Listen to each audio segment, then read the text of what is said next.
Bien de choses à vous la famille, j'ose espérer que vous allez bien. C'est toujours votre gestionnaire Émile Moillet, étudiant en deuxième année en audit comptabilité et contrôle de gestion.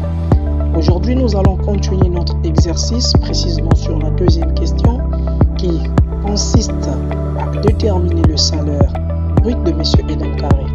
En premier lieu, nous avons déterminé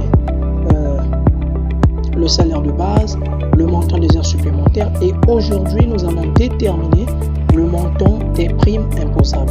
Comme prime imposable, nous avons la prime de mariage, la prime de diplôme, la prime de fidélité, la prime de caisse et la prime d'ancienneté.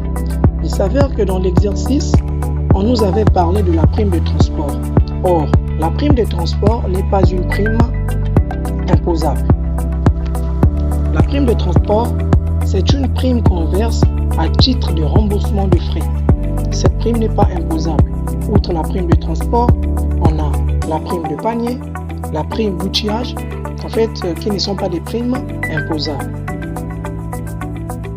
Déterminons le montant des primes imposables, mais nous constatons que la prime d'ancienneté est vide.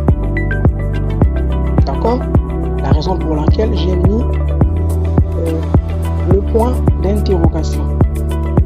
Mais dans l'exercice, on nous a dit que ce monsieur a 8 ans d'ancienneté. On va déterminer la prime d'ancienneté. Il y a une formule. La prime d'ancienneté, PI, est égale à quoi? Au salaire de base multiplié par le nombre d'années d'ancienneté en pourcentage.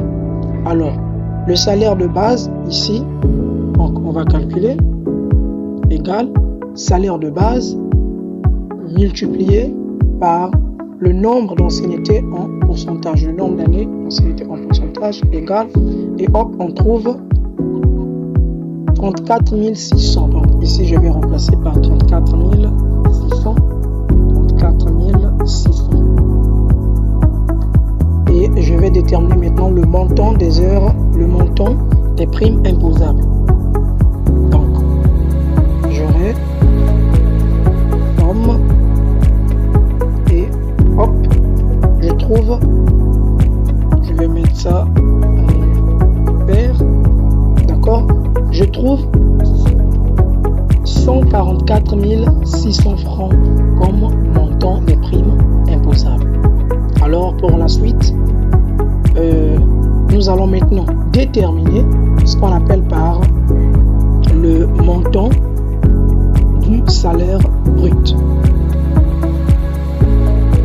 On a dit que le salaire brut est égal au salaire de base plus les heures supplémentaires plus les primes imposables.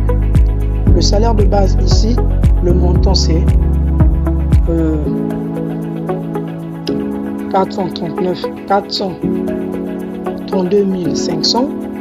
Donc ici je vais aller directement égal, je vais mettre la somme, je prends le salaire de base plus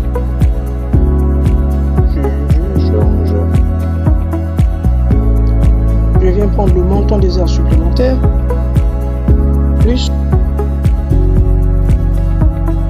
le montant des primes imposables et hop, je valide, je trouve 657 600 comme salaire brut de M. Eden Carré. Je vais mettre ça en jour. D'accord? Ça c'est le salaire brut de M. Eden Carré. On se retrouve à la prochaine vidéo pour la troisième question. Merci.